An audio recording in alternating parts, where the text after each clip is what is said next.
For centuries, it has loomed in the human imagination, a jagged tooth of rock and ice scraping the edge of the stratosphere. Mount Everest. Chomolungma, the mother goddess of the world. To stand on its summit is to touch the sky, a feat that represents the absolute pinnacle of human endurance and exploration. It's a dream whispered among adventurers, a challenge that has called to the bold and the brave for generations. They come seeking the ultimate test, to push their limits and write their names in the annals of history. But this dream has a dark and terrifying flip side, because while the summit may be the closest you can get to the heavens, the journey there is a descent into a physiological hell. Above 8,000 meters lies a region with a chillingly accurate name, the Death Zone. This isn't hyperbole, it's a simple, brutal fact. It is an alien environment where the human body can no longer acclimatize. Up here, without supplemental oxygen, you are actively dying. Every second spent in this unforgiving altitude brings you closer to the edge. The air is shockingly thin, containing only a third of the oxygen available at sea level. With each desperate gasp, your lungs struggle to extract enough life-sustaining molecules to fuel your body. Your heart pounds relentlessly, trying to circulate oxygen-starved blood. The extreme cold, plummeting to -60 degrees Celsius, threatens to freeze exposed skin in an instant, leading to devastating frostbite. Meanwhile, the low atmospheric pressure plays havoc with your internal systems. Your brain can begin to swell inside your skull, a condition known as high-altitude cerebral edema, or HACE, leading to confusion, hallucinations, and eventually, coma. Your lungs can fill with fluid, essentially drowning you from the inside out in a condition called high-altitude pulmonary edema, or HAPE. The physical battle is only half the story. The mental fortitude required is immense. Hypoxia, the lack of oxygen to the brain, impairs judgment, turning simple decisions into life-or-death calculations.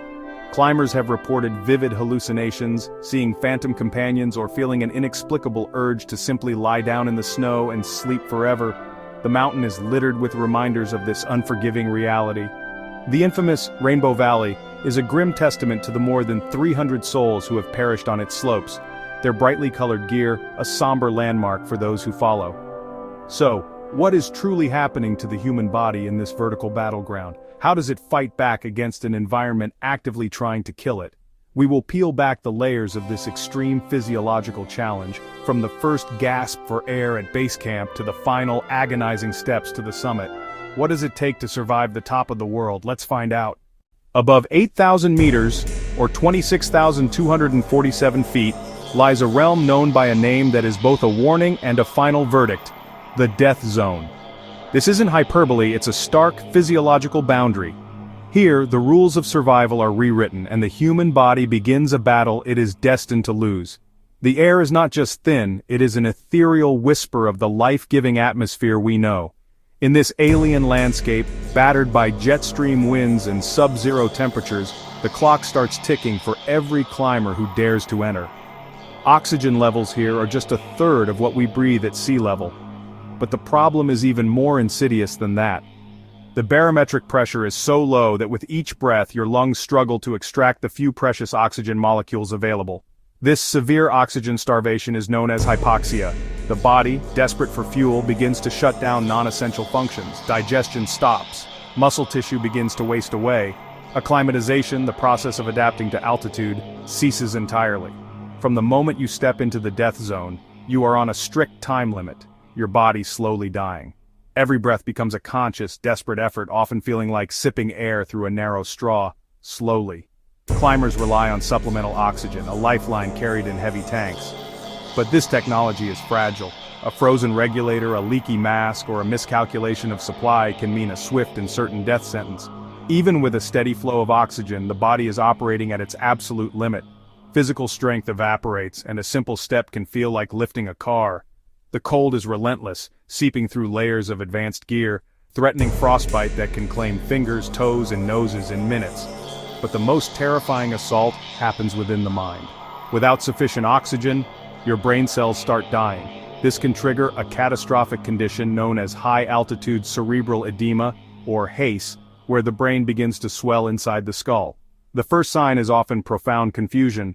Experienced climbers make fatal errors, unclipping from safety lines, taking off vital gear, or simply wandering away from the route. Judgment evaporates, replaced by a disorienting fog, This is often followed by terrifying hallucinations. Climbers report seeing phantom companions, hearing voices on the wind, or feeling a strange, inexplicable presence. The mountain itself seems to become a malevolent entity, playing tricks on the oxygen-starved mind. The final stage is ataxia, the complete loss of coordination. A climber might stumble, unable to walk a straight line on a ridge no wider than a dining table. From there, the descent is rapid, slipping into a coma and eventually unconsciousness. In the unforgiving altitude of the death zone, a rescue is almost impossible. Here, more than anywhere else on Earth, you are truly on your own. The brain suffers first. Oxygen deprivation causes altitude sickness, headaches, dizziness, and even brain swelling, known as high-altitude cerebral edema, HACE. Climbers can lose coordination, stumble, or simply forget where they are. And on Everest, one wrong step can be fatal. Next, the lungs. Thin air tricks the body into pumping more blood, which can leak into the lungs. This is high-altitude pulmonary edema, HAPE. Climbers feel like they're drowning while standing upright, coughing pink, frothy liquid as breathing turns into a desperate fight. At such altitude, eating feels impossible. The body burns thousands of calories daily, but climbers lose appetite. Muscles start eating themselves for energy, leading to extreme weight loss and weakness. Even standing upright becomes exhausting. On Everest, temperatures can drop to minus 60 degrees Celsius with brutal winds. Exposed skin freezes in minutes. Fingers, toes, even noses turn black with frostbite. Many climbers return with missing limbs, or never return at all. The heart races to push oxygen around the body, but the strain can trigger heart attacks, especially for exhausted climbers. Combine that with dehydration from constant breathing and dry, icy air, and your blood thickens. Another deadly risk. And finally, the summit itself. Reaching it feels like triumph, but every second there is borrowed time. Most deaths occur not while climbing up, but during descent, when the exhausted body simply can't take it anymore. Everest may be Earth's highest achievement for climbers, a testament to human endurance and ambition. For decades, its summit has been the ultimate prize, a symbol of conquering the impossible. But this conquest takes place in an arena where nature, not humanity, holds all the power. This edge has a name, the death zone.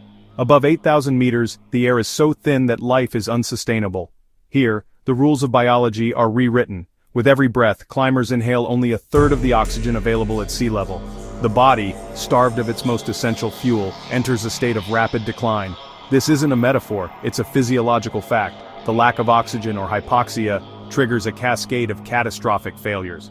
Your lungs can fill with fluid, a condition known as high-altitude pulmonary edema, creating a terrifying sensation of drowning on dry land. Your brain can swell against the inside of your skull, causing high-altitude cerebral edema, which leads to confusion, hallucinations, and a complete loss of coordination. Judgment evaporates, and simple tasks become monumental challenges. The extreme cold relentlessly saps your warmth, leading to severe frostbite that can claim fingers, toes, and noses in minutes. To conserve energy, your digestive system shuts down, and your body begins to cannibalize its own muscle tissue for fuel. Your blood thickens to a dangerous sludge, dramatically increasing the risk of a sudden stroke or heart attack. You are literally dismantling yourself from the inside out. Climbers who reach the summit describe a profound, almost spiritual experience. They stand on the highest point on the planet, gazing out at the curvature of the earth. Yet, this moment of triumph is a paradox. It is achieved in a state of profound physical decay, where every second spent celebrating brings them closer to a point of no return. The journey down is often more perilous than the ascent, attempted on an exhausted body and a depleted oxygen supply. The mountain is littered with reminders of this price, the bodies of those who never made it back, preserved by the cold. So the question transcends mere physical cost. It becomes a deeper inquiry into the nature of ambition and risk. When the pursuit of a dream demands you to walk through the valley of the shadow of death, where your own body becomes your enemy, is standing on that peak for a few fleeting moments worth the ultimate price you might be forced to pay?